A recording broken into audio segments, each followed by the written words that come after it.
Assalamu alaikum, my dear students. Dear students, I hope you are all doing good with the grace of Almighty Allah. So dear students, आज मैं आपके साथ वो topic discuss करना चाहती हूँ जो कि JKSSB के सिलेबस में है, फाइनेंस अकाउंट असिस्टेंट के पोर्शन में, मैथमेटिक्स के सिलेबस में।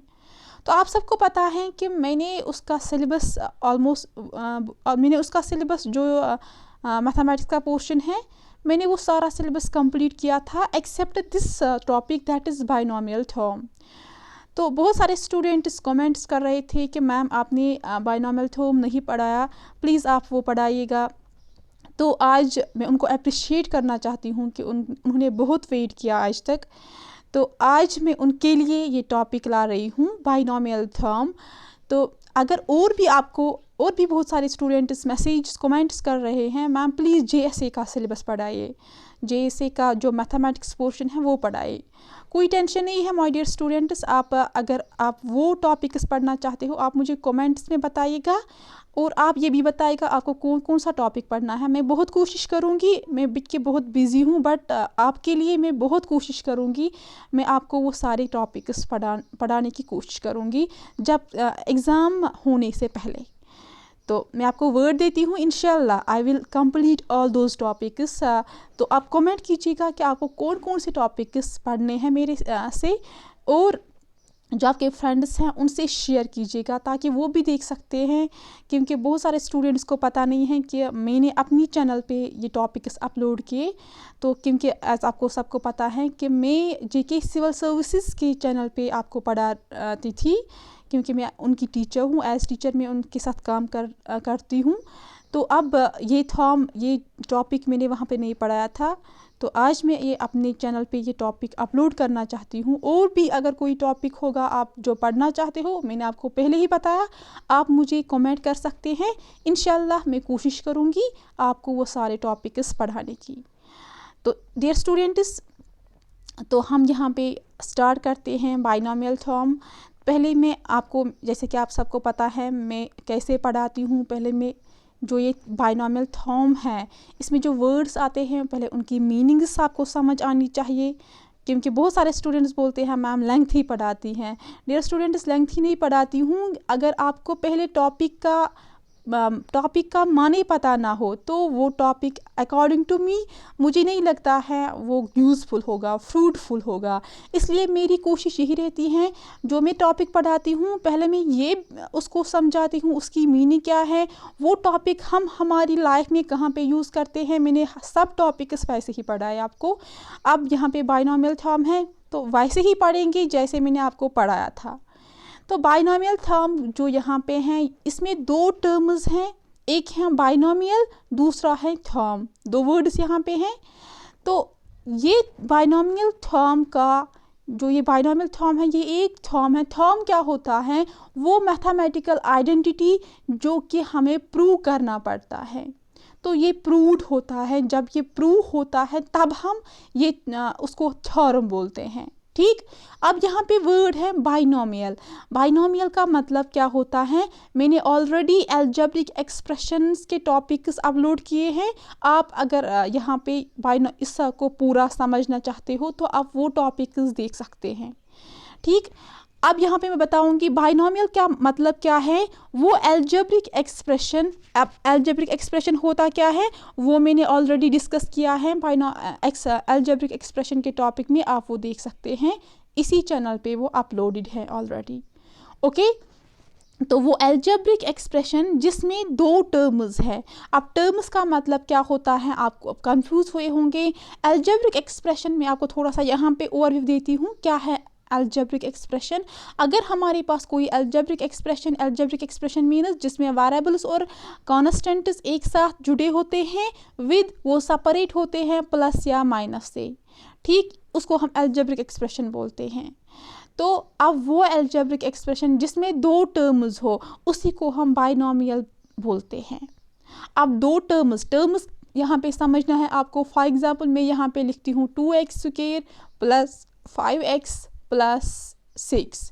तो यहाँ पे मैंने 2x² को सेपरेट किया है, अलग किया है, प्लस से फिर लिखा है 5x, फिर 5x को इस 2x² और 6 से अलग किया है, इस प्लस से तो लिखा फिर 6। तो ये जो मैंने यहाँ पे पहले 2x² लिखा, उसके बाद इसको सेपरेट किया 5x, इस प्लस की वजह से इसको सेपरेट किया 5x से, फिर इसको 6 से सेपरेट किया इस प्लस की वजह से। तो यहाँ पे जो ये 2x² है, 5x है और 6 है, इन्हीं को हम टर्म्स बोलते हैं। तो यहाँ पे 2x² एक टर्म है, 5x दूसरी टर्म है, 6 तीसरी टर्म है। तो अब वो एल्जेब्रिक एक्सप्रेशन जिसमें ओनली 2 टर्म्स हो, फॉर एग्जांपल 2x² मैंने अभी लिखा है प्लस 4x, तो 2 ही टर्म्स हैं यहाँ पे। अगर ऐसी कोई एल्जेब्रिक एक्सप्रेशन है जिसमें सिर्फ 2 टर्म्स हो, उसी को हम बोलते हैं बाइनोमियल। ठीक, अगर आप पूरा अच्छी तरह से ये देखना चाहते हो तो प्लीज़ एल्जेब्रिक एक्सप्रेशन की जो वीडियोस हैं वो आप देख सकते हैं वहाँ पे। तो अब जो ये बाइनोमियल थॉर्म है, ये एक थॉर्म है जो रिलेटेड है। अब आपको इसका पूरा माने समझना है। मैंने आपको पहले बाइनोमियल समझाया, अब थॉर्म भी समझाया। अब इसका मतलब क्या है? The binomial theorem is a mathematical identity. ये जो ये बाइनोमियल थॉर्म है, ये एक मैथमेटिकल आइडेंटिटी है विच इज़ जो रिलेटेड है ओनली किन के लिए? बाइनोमियल्स के लिए। बस यही आप अगर हमने समझा है तो आपको काम किस पे करना है? वो मैथमेटिकल आइडेंटिटीज जो रिलेटेड है बाइनोमियल से, जिनमें ओनली 2 टर्म्स हो, उनके साथ ही आपको यहाँ पे काम करना है, यहाँ पे डील करना है बाइनोमियल टर्म्स के साथ। ठीक है, तो अब आपका दिमाग में ये क्वेश्चन होगा, ये जो ये बाइनोमियल थॉर्म है, ये किसने दी ये बाइनोमियल थॉर्म?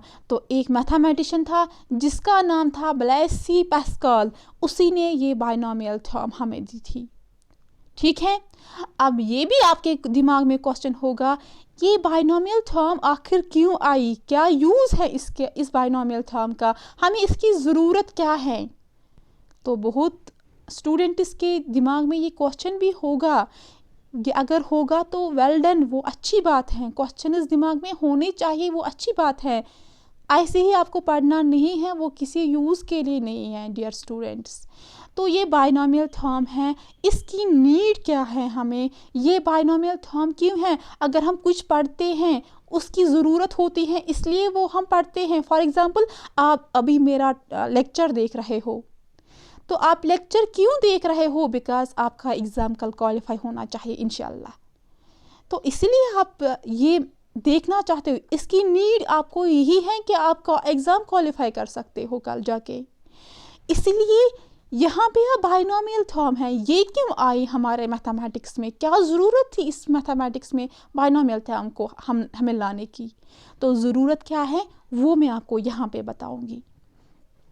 आप सबको पता है, अगर आपको फाइंड करना होगा स्क्वेयर्स, क्यूब्स, बाइनोमियल्स का, we know if we have to find the squares and cubes of binomials, वो क्या होता है? अगर हमारे पास बाइनोमियल्स हैं, 2 टर्म्स हैं, अगर उनको स्क्वेयर उनका जो पावर है उसमें स्क्वेयर होगा या क्यूब होगा, तो आप सब ने देखा होगा, आपने 7th 6th क्लास में सब ने पढ़ा होगा एक identity that is a + b whole square. तो इसमें कितने टर्म्स हैं डियर स्टूडेंट्स? 2 टर्म्स हैं, इसी को हम बाइनोमियल कहते हैं। अगर अब इस बाइनोमियल में स्क्वेयर होगा, जो ऊपर यहाँ पे 2 है इसको बोलते हैं स्क्वेयर, तो ये सब आप वहाँ पे सॉल्व कर सकते हो। कैसे? आप सबको पता है, फार्मूला एक है, आइडेंटिटी एक है, यूनिवर्सल आइडेंटिटी जिसको हम कहा जाते हैं, वो है a² + 2ab + b²। ये फार्मूला आपको ऑलमोस्ट सबको ये याद होगा। ठीक, और ये भी आपको पता होगा a + b whole cube is equal to a³ + 3ab × a + b + b³। तो ऐसी जो टर्म्स हैं, ये दोनों बाइनोमियल टर्म्स हैं, उनको स्क्वेयर यहाँ पे हैं पावर में, क्यूब हैं पावर में, तो आप वहाँ पे वैल्यू निकाल सकते हैं। ठीक, मुझे आपको ये ज़रूरत, उसकी नीड बतानी है, इसकी ज़रूरत क्या पड़ी, इस बाइनोमियल थॉर्म की ज़रूरत क्या पड़ी, ये मुझे समझाना है। देखिएगा मैं कहाँ पे पहुँचूँगी। तो आप सबको अब ये आता है स्क्वेयर, क्यूब्स आपको आता है। अगर बाइनोमियल टर्म्स हैं, बाइनोमियल्स है 2 टर्म्स जिसमें हो एल्जेब्रिक एक्सप्रेशन में, तो वहाँ पे आप स्क्वेयर, क्यूब्स निकाल सकते हैं। फॉर एग्जांपल, अगर आपके पास अभी क्वेश्चन होगा 97 होल स्क्वायर, तो आप ये कैसे सॉल्व करते हो, या आपको करना है 97 क्रॉस 97, तो बहुत लेंथी होगा, या आपको यहाँ पे करना है 100 माइनस 3 होल स्क्वायर। ठीक, तो यहाँ पे a minus B whole square की फार्मूला है, या a प्लस बी, तो यहाँ पे b है -3, वही मैंने लिखा है 100 प्लस -3, तो a प्लस बी होल्स की फार्मूला यहाँ पे यूज़ होगी। तो आप कर सकते हैं, आप इसका वैल्यू फाइंड कर सकते हो, नो वरीज। लेकिन डियर स्टूडेंट्स, अगर आपके पास हायर फॉर हायर पावर्स, अगर आपके पास अब हायर पावर्स होंगे, यानी कि यहाँ पे 97 होल स्क्वायर था या 97 होल क्यूब होगा, वो भी आप कर सकते हो। लेकिन आप अगर इसी 97 को पावर में होगा 8, या 101 को पावर में होगा 1, या 9100 के पावर में होगा 7, या सो ऑन एंड सो मोस्ट, या a प्लस बी, यही बाइनोमियल्स है, उसको पावर में होगा 8, आप इसको कैसे सॉल्व करोगे?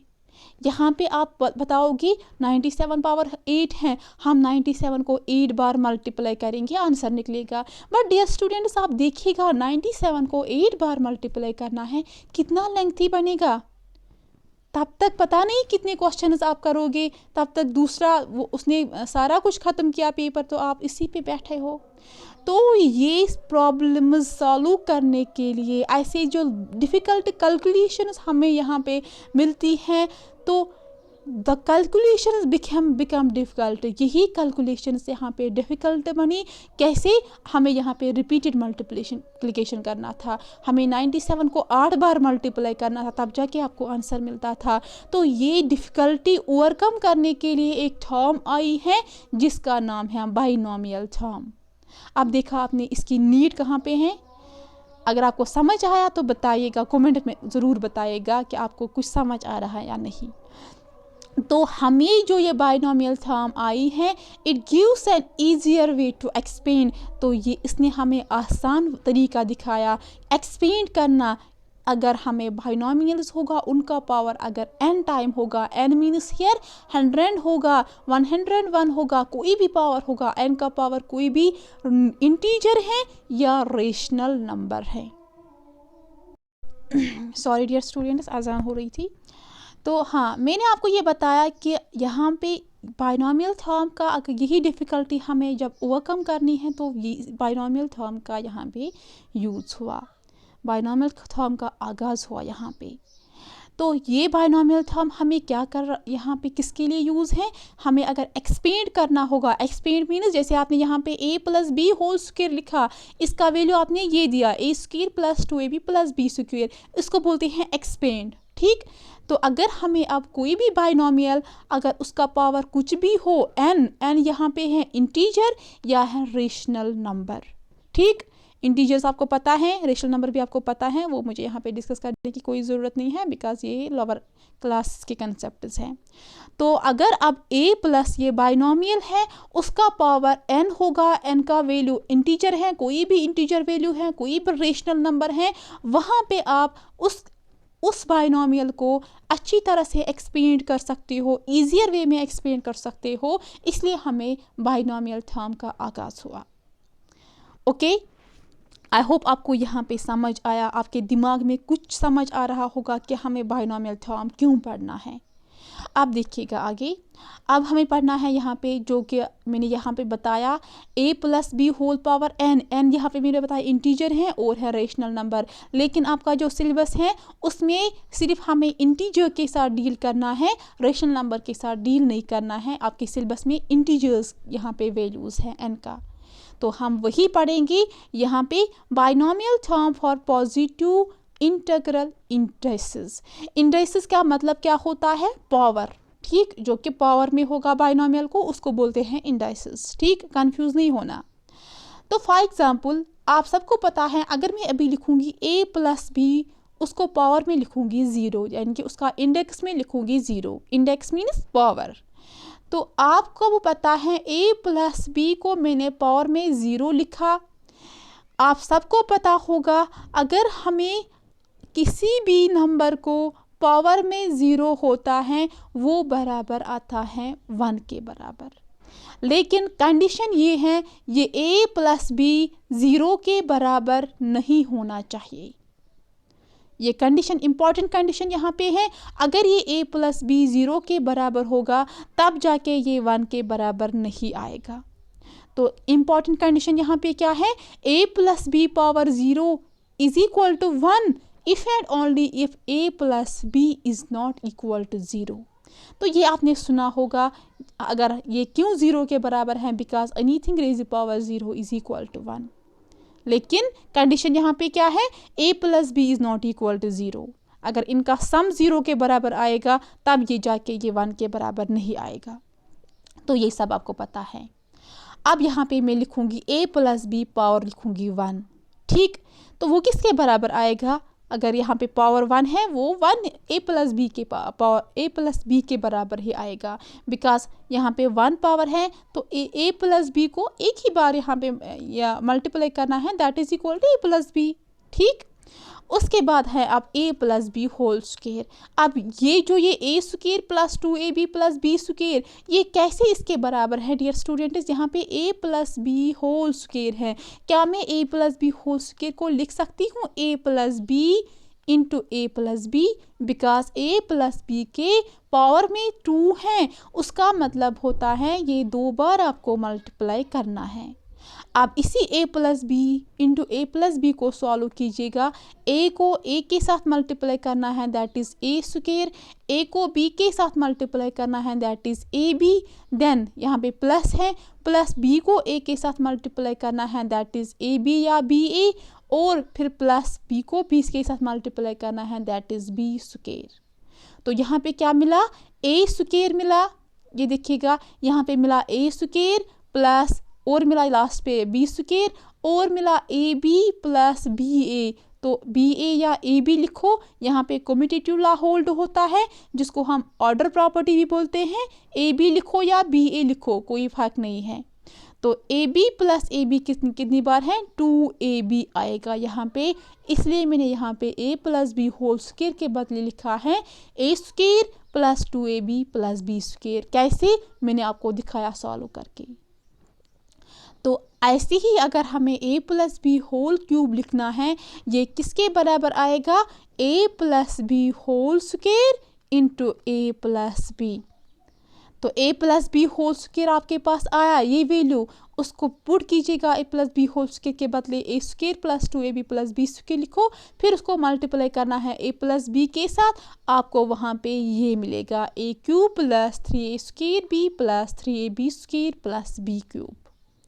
ओके, उसके बाद अगर मैं लिखूंगी अब a plus B whole power 4, तो ये किसके बराबर आएगा माय डियर स्टूडेंट्स, ये आएगा बराबर a plus B whole cube into a plus b. A plus B whole cube का वैल्यू आपके पास ऑलरेडी आया, आप a प्लस बी उसको मल्टीप्लाई करो, आपको ये वैल्यू मिलेगा, that is a power 4 plus 4a cube b plus 6a square b square plus 4a b cube plus b 4 and so on.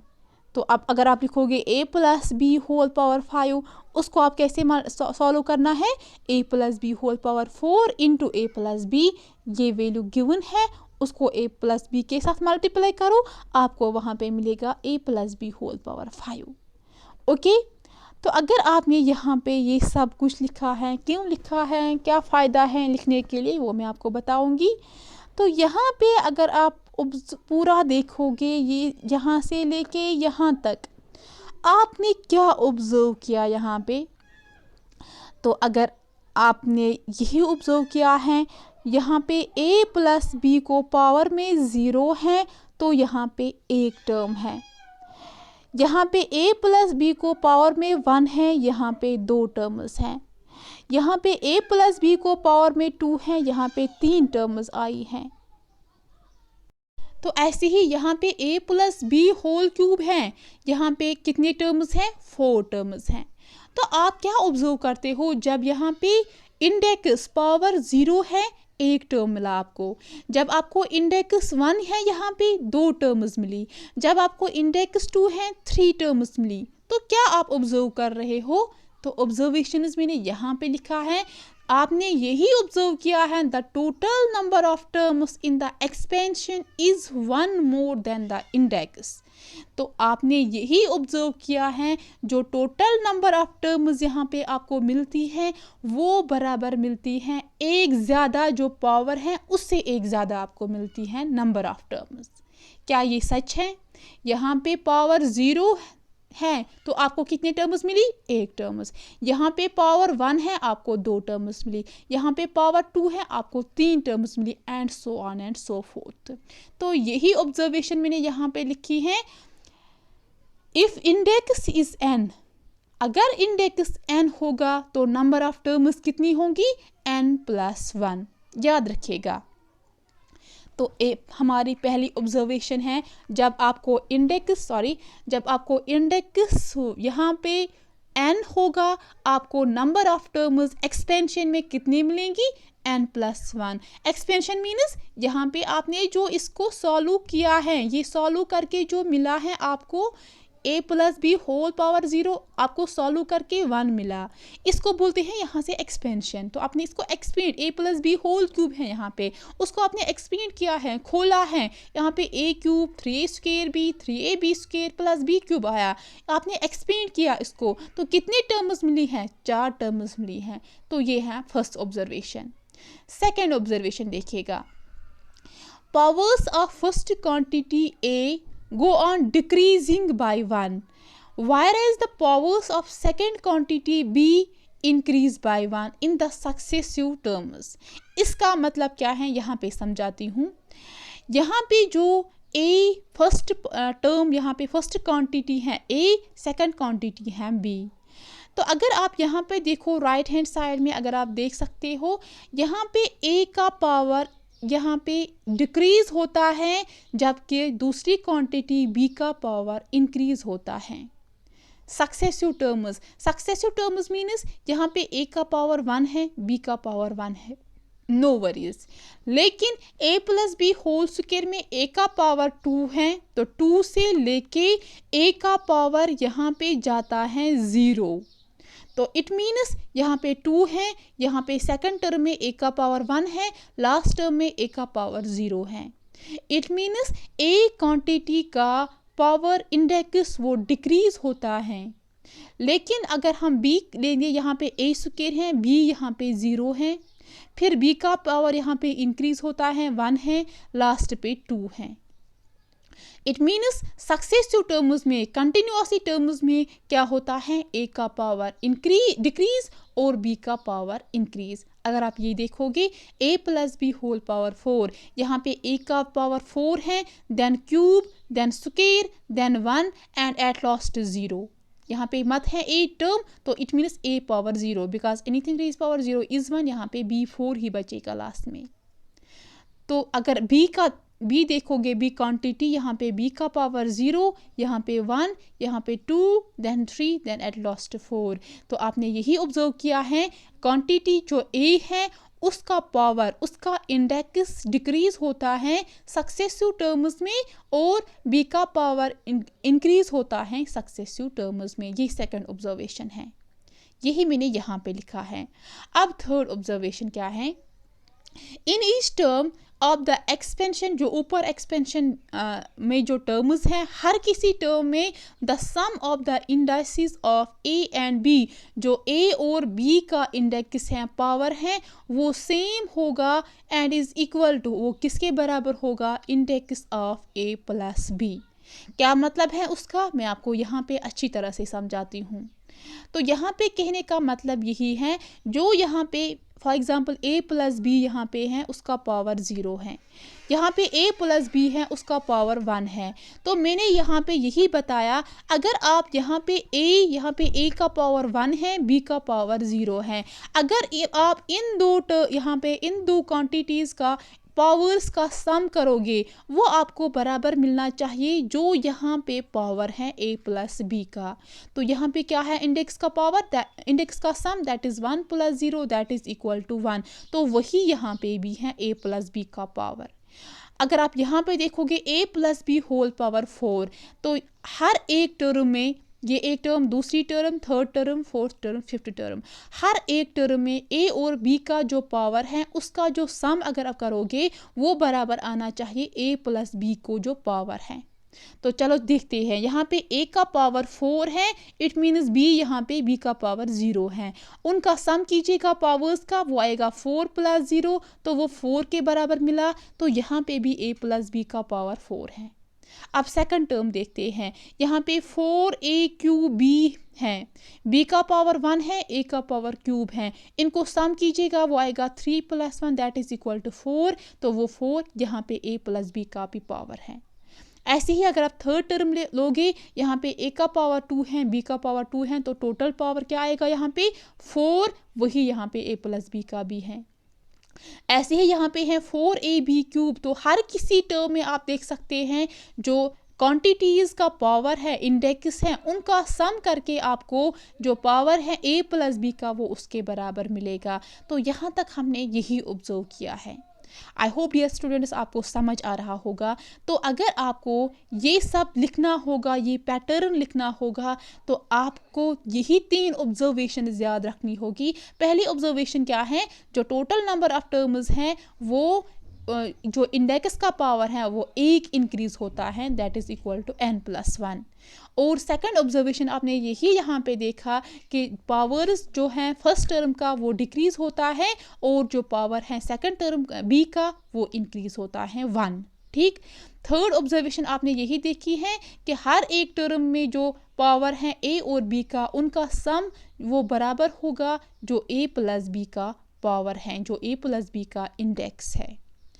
तो अब आपने यहाँ तक देखा, लेकिन अब आपको यहाँ पे सब कुछ मिला, लेकिन आपको यहाँ पे ये कोफिशिएंट्स नहीं मिले। यहाँ पे कोफिशिएंट 2 है, यहाँ पे 3 है, यहाँ पे 3, 4, 6, आपने सब, अगर आपको यहाँ पे a plus B whole power 4 का यहाँ पे एक्सपेंशन लिखना होगा, तो जो आपने ऑब्जर्वेशन 3 मैंने आपको ऐसा डिस्कस किया आप लिख सकते हो, लेकिन इन कोफिशिएंट्स के बगैर आप सब कुछ लिख सकते हो।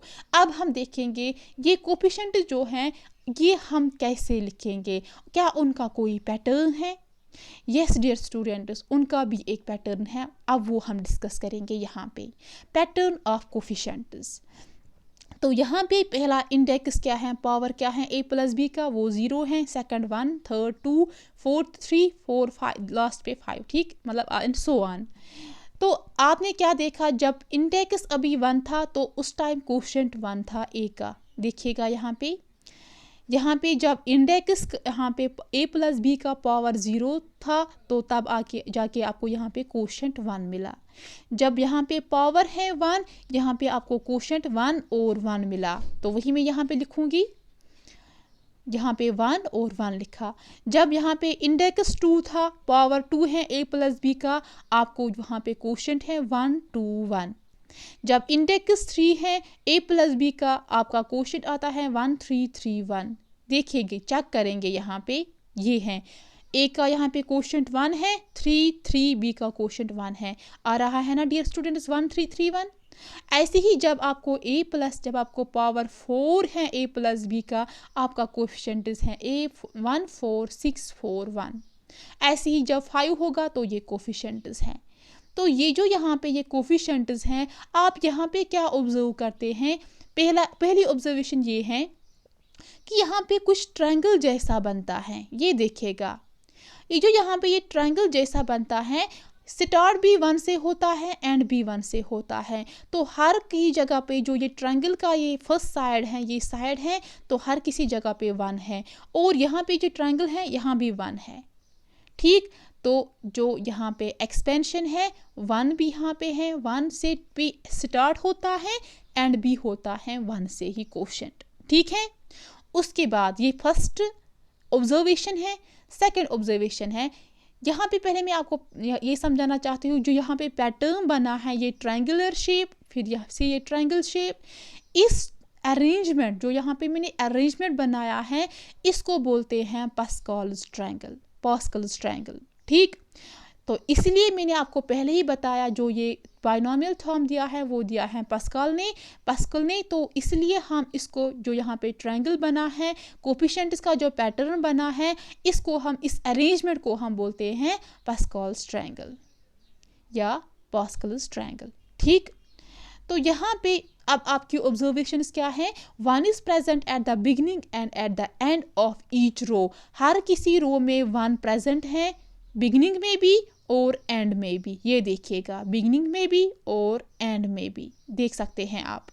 Second observation, the addition of ones in the row for index 1 gives rise to 2 in the row for index 2, and the addition of 1 2 and 2 1 in the row for index 2 gives rise to 3 and 3 in the row for index 3 and so on।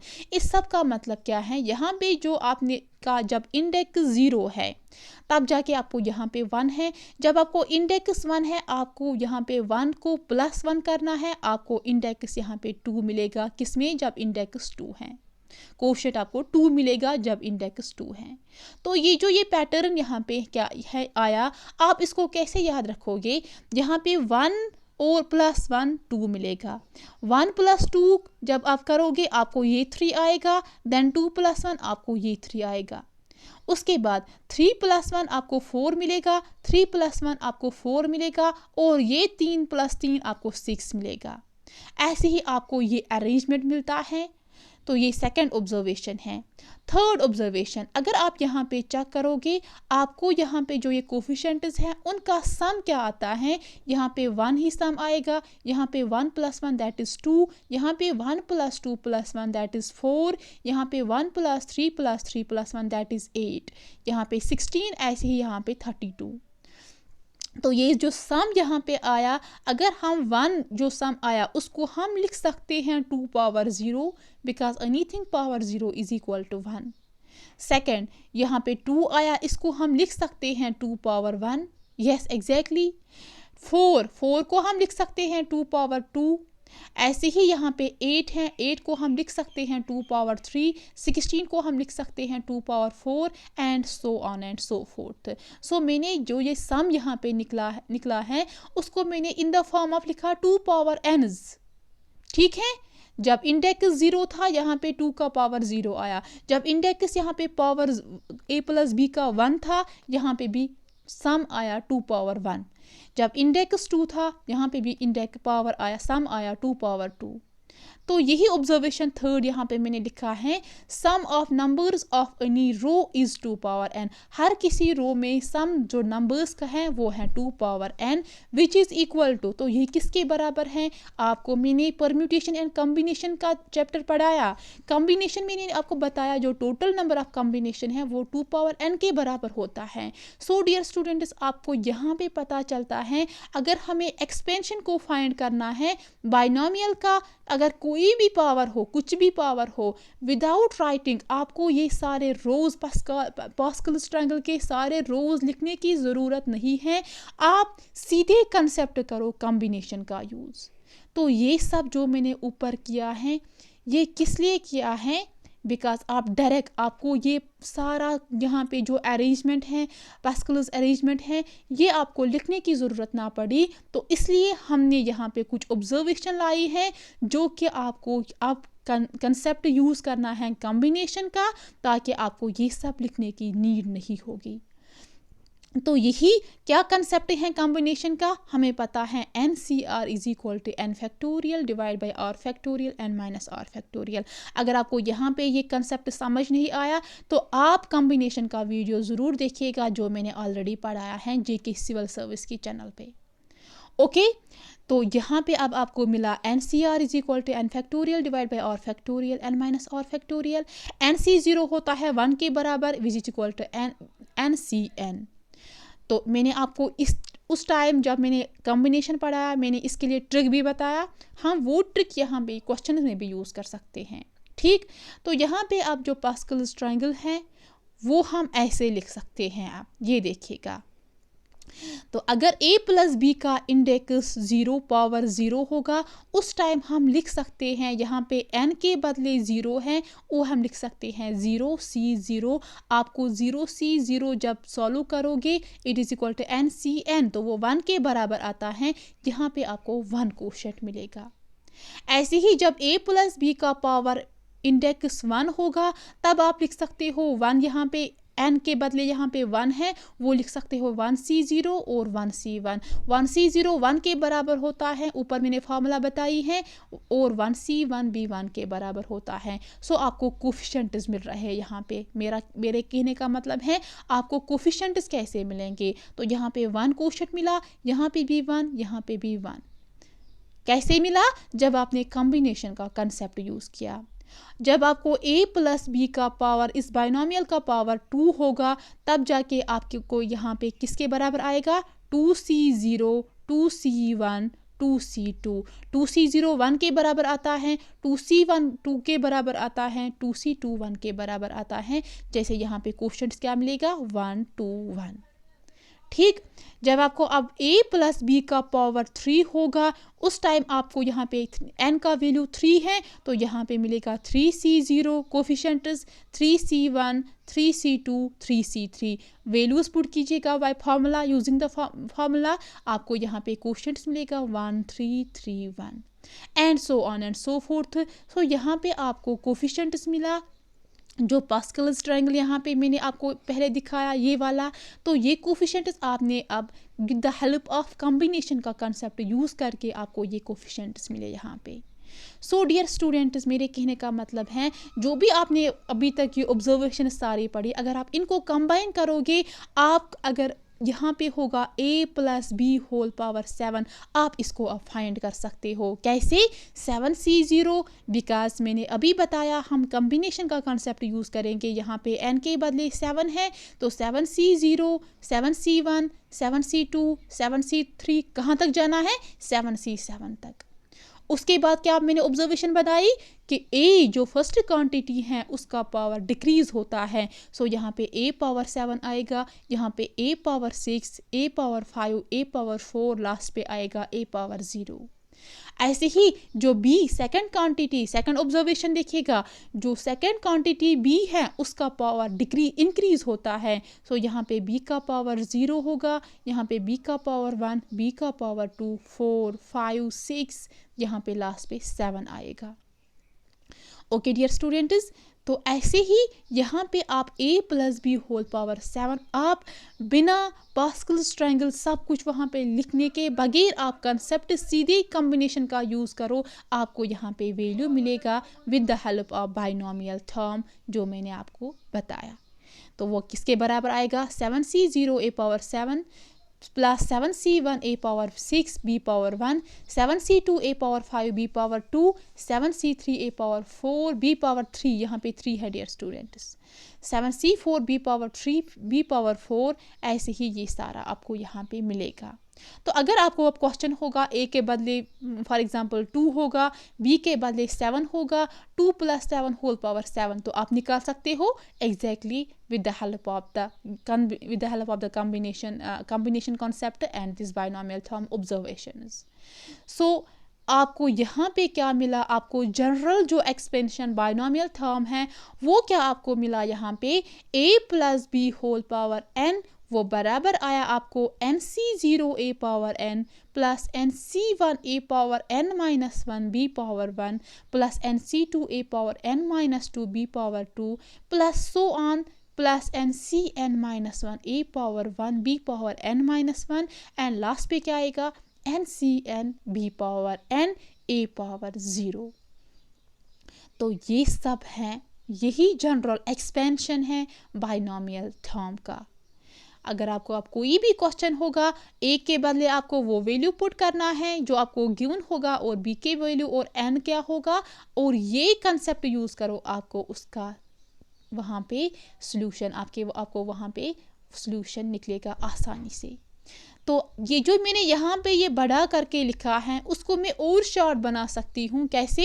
a plus B whole power n, ये जो यहाँ पे मैंने सब लिखा है उसको मैं लिख सकती हूँ समेशन, ये है समेशन की साइन ऐसे। समेशन इसमें सब कुछ आएगा, यहाँ पे NC0 फिर NC1 NC2, तो ये कंटिन्यूसली इंक्रीज होता है।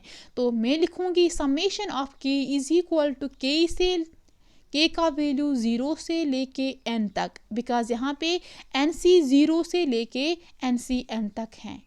तो वही लिखूंगी NCK वायर k का वैल्यू क्या है 0 to n, a power n minus k b power k। अगर आप इसको सॉल्व कीजिएगा आपको यहाँ पे फिर से ये टर्म, यहाँ पे ये एक्सपेंशन वापस मिलेगा। ज़रा देखते हैं, यहाँ पे k का वैल्यू 0 से n तक है। अगर यहाँ पे k का वैल्यू 0 दोगी तो क्या आएगा NC0 a power n minus 0, तो आएगा n ही b पावर 0 आई यहाँ पे फर्स्ट टर्म। अब सेकंड टर्म k का वैल्यू 1 दो, NC1 आया a power n minus 1 b power 1 आया सेकंड टर्म यहाँ पे। ऐसे ही आपको यहाँ पे सारी एक्सपेंशन मिलेंगी। तो हम इस जनरल जो एक्सपेंशन है बाइनोमियल थर्म का, ये हम शॉर्ट में याद रख सकते हैं, summation of k is equal to 0 to n NCK a power n minus k b power k। तो यही है बाइनोमियल थर्म। तो यहाँ पे जो कोफिशिएंट्स हैं NCR, यहाँ पे NC0 NC1 NC2 यही कोफिशिएंट्स हैं। यहाँ पे इस बाइनोमियल थर्म में जो भी कोफिशिएंट्स हैं उनको हम कहते हैं binomial coefficients. Okay dear students, अगर आपको ये भी क्वेश्चन आ सकता है बाइनोमियल कोफिशिएंट्स किन को हम कहते हैं, सीधे आप याद रखिएगा द कोफिशिएंट्स NCR। ठीक है, NCR, यहाँ पे NCR का मतलब क्या है, NC0 NC1 NC2 NC so on NCn minus 1 NCn, ये सारे जो कोफिशिएंट्स यहाँ पे हैं इनको हम कहते हैं binomial coefficients. So dear students, ये इस लेक्चर में मैंने आपको पढ़ाया बाइनोमियल थर्म हम यह कहाँ पे यूज़ करते हैं, नीड क्या है, कैसे ये बाइनोमियल थर्म आई है, क्या ऑब्जर्वेशंस हमने इस बाइनोमियल थर्म में किए हैं। तो जो नेक्स्ट लेक्चर होगा उसमें आपको अब मैं क्वेश्चंस लाऊंगी बाइनोमियल थर्म पे, कैसे हम बाइनोमियल थर्म पे क्वेश्चन सॉल्व कर सकते हैं। सो डियर स्टूडेंट्स, अगर आपको ये लेक्चर पसंद आया तो आप मुझे कमेंट सेक्शन में बताना, फिर मैं देन आगे जाके मैं नेक्स्ट लेक्चर बनाऊंगी। अगर आपको लेक्चर पसंद आया लाइक कीजिएगा, फ्रेंड्स के साथ शेयर कीजिएगा ज़रूर, और कमेंट्स ज़रूर कीजिएगा। अगर आपको कोई भी क्वेश्चन होगा मैं आपके कमेंट्स को ज़रूर जवाब दूंगी। ओके डियर स्टूडेंट्स, मिलते हैं नेक्स्ट लेक्चर में।